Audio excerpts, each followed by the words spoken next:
Today we're talking about the rising cost of new vinyl. We're talking Iron Maiden versus Judas Priest and so much more.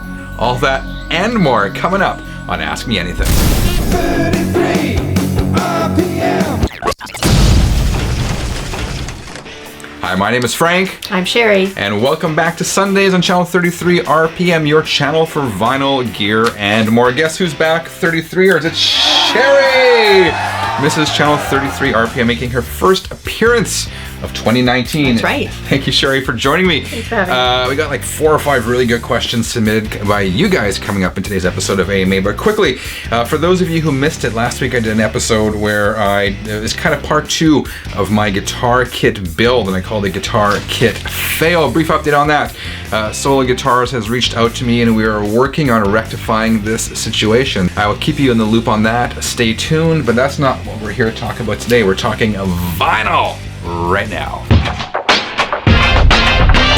First question is from Lockie Smith. Sorry if I got the name incorrect.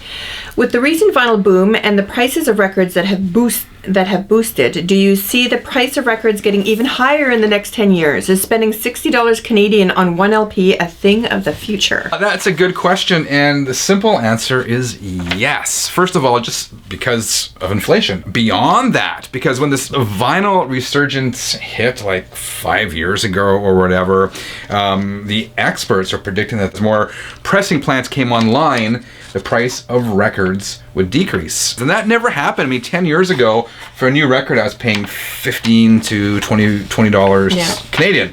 Nowadays, for one single record, for a new release, talking new vinyl here, I'm not talking used records, it's a whole other thing. For one new record, one single disc, you're paying $25-$30. For a double LP, you are paying, $35. So the price keeps creeping up. And really, I think it's record companies testing the upper limits of what people are going to pay for vinyl. Yeah. So what are we to do? I am more selective about the new records I buy. I used to buy a ton more, and now I just don't buy as many. And I look for the deals. If you pre-order, for example, sometimes you can get cheaper price, that sort of stuff. So yes, unfortunately, I think record prices will continue to rise. I think us as consumers really... the only thing we have in our power is not to buy as much and to be more selective about the records we purchase. Something is only worth what you're willing to pay for it. So that's kind of where the market goes. So if nobody's willing to pay $50 for a new album, eventually the price won't be $50. Yeah. But somebody will be out there and they will pay it. So you either gotta pay it or choose not to buy it. So. And let's not kid ourselves. Some new releases actually are already going for $50, $60, which is crazy, and people are buying them. So people, the power is in your hands. Nigel Mahaber says, "Oh please, you not even a tech, as I am 26 plus years." Is he talking about like 26 plus years old? I don't know. You vinyl collection sucks. SUXS 2 Technics SLMK 1200. I have no clue what that means. I just wanted to put a comment here because I get insane comments from people sometimes. So, I'm not a tech, and my vinyl collection sucks, I guess.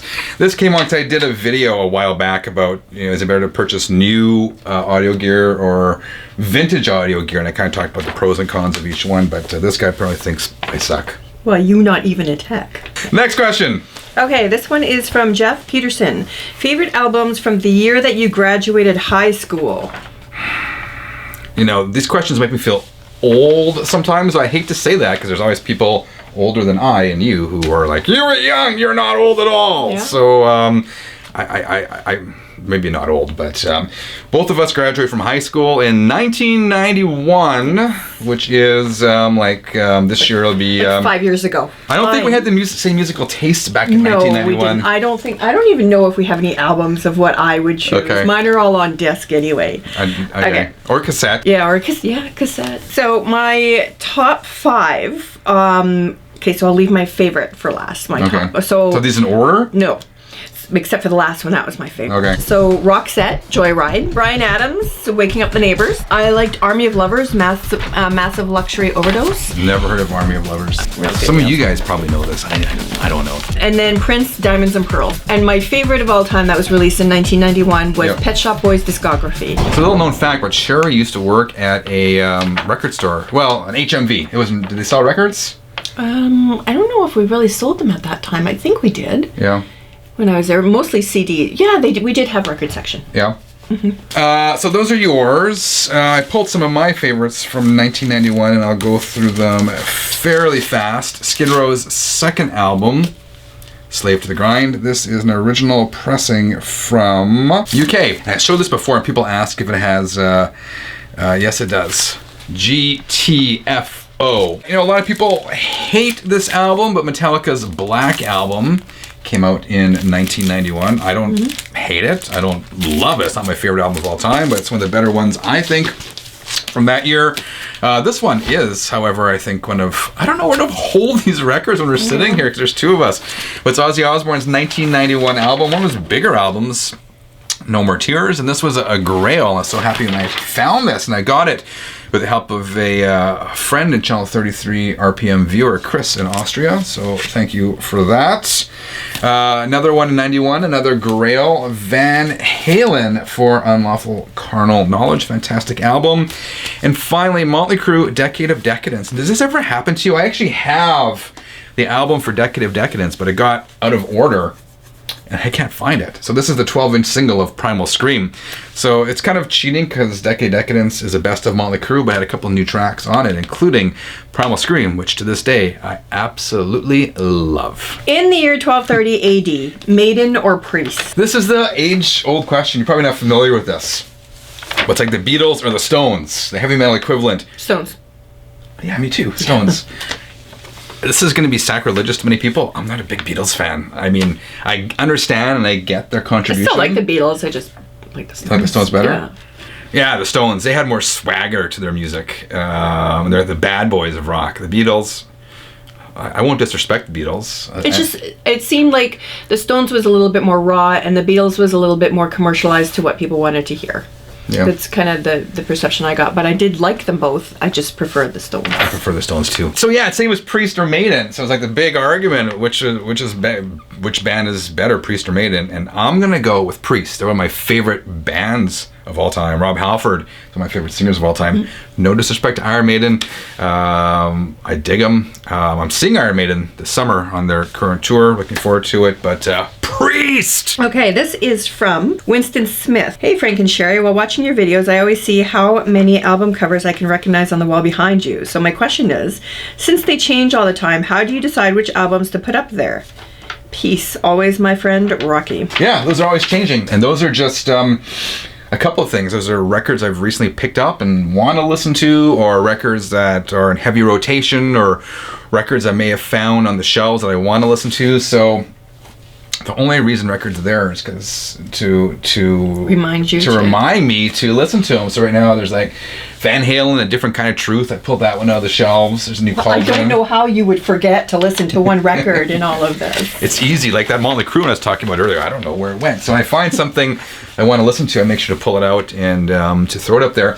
One of the most frequently asked questions I get on this channel is, where did I get those shelves from? And do you remember the answer to that? Didn't we get those in at IKEA? IKEA. Yeah, we Yep. but they're discontinued now, Discontinued, aren't they? yeah. Yeah, so those shelves were intended for picture frames. And they are not quite 8 feet, 7.5 feet, but they have been discontinued. However, they do sell shorter ones now, so I guess you if... try to line them up straight Yeah. and get them Yeah, short. you could bump together. So I don't know why they discontinued them, but we actually bought, in our old house, we had some in the living room actually using to display Oh, yeah. pictures. And at both times, didn't we have it as part of the sale of the house that those shelves came Yeah, with us? the owners wanted the shelves. We're not giving up those shelves. So when we sold our last house, I took those shelves down because I wanted to take them did. with me. So longtime viewers remember the old music room when we lived in Edmonton. I had those exact same shelves, and before I put the house up for sale, I took the shelves down, I patched the holes, walls, I repainted. painted it 'cause I didn't want to lose them in another house sale. So these ones came with us from Edmonton just because I knew that they were discontinued. Okay, and this one is from Savannah McGrancy. I hope I got your name right. Hi there, love your channel. I just have a question. What's the best way to not ruin the corners to a record cover? So she's talking about at the corners of a record, what's the best way to protect them so that they don't get damaged. Yeah, I guess bent. Bent, I guess if you... I guess don't know. it'd be in how you store them probably. And Yeah. Or, I mean, she could be a listener of, like, listening to them quite a bit, so moving them around a bit probably would eventually damage them. I mean, you've got so many that it's not like you play them all daily, so you don't really have a chance, I think, to ruin them, so. The only one suggestion I would have is to use outer sleeves. Sharp corners, nice outer sleeves, good quality. These are the ones from Vinyl Storage Solutions that I showed a while back, and I think he's almost sold out of them. So, way to go, 33ers, for supporting independent business. But outer sleeves definitely, I think, would help protect the corners of your jackets, keep them sharp, keep them protected. When you put them away, don't bang them. Be careful with your records. It's just cardboard, so they're not the most sturdy things in the world. But I think my advice would be to use an outer sleeve of your choice, which would definitely help protect the corners of your records. Okay, 33ers, those are today's questions. Short and relatively simple, I think. I had fun. Thank you, Sheri, for coming back and joining us and asking these questions. I know I asked on the Facebook page last week, I asked people to submit their questions. I got a whole whack. I think I got like 50 questions. I just touched the surface with today's video, picking 5, but there are a lot of good questions. So I hope you're willing to come back again, maybe in March again, and do another AMA. It's always fun. Dear 33ers, let us know what you thought of today's episode in the comments below. Feel free to throw us some more questions or to contribute to the conversation and answer some of these questions that we brought up today. Otherwise, I hope each and every one of you has a fantastic week. Until next weekend, keep on spinning.